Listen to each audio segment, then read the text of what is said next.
आ रहा है, जल्दी से वापस आ जाओ। लेकिन बदकिस्मती से जो है कहते हैं कि इनमें कुछ बच्चे या कुछ लोग ऐसे थे जिनको जरा सेल्फी लेने का जुनून चढ़ा हुआ था। आजकल ये पाकिस्तानी बदकिस्मती से एक ट्रेंड भी बन गया है तो कहते हैं उनके पास कोई शय ही नहीं थी, ना उनके पास कोई लाइफ जैकेट थी, ना उनके पास इंतजामिया है।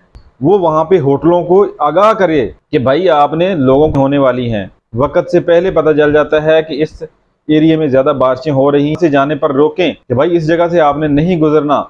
आजकल यहाँ पे सैलाब का खतरा है, पानी आने वाला है, सैलाब आने वाला है। तो हुकूमत की तरफ से कोई ट्रेन बंदे वहां पे होने चाहिए। रेस्क्यू टीमें वहां पे दूरबीनें लगा के बैठी हुई हैं, दूर से देख रही हैं कि नहाते हुए अगर कोई डूबने लगता है कोई ना कोई सान्या होता है। हर साल वाकयात पेश आते हैं।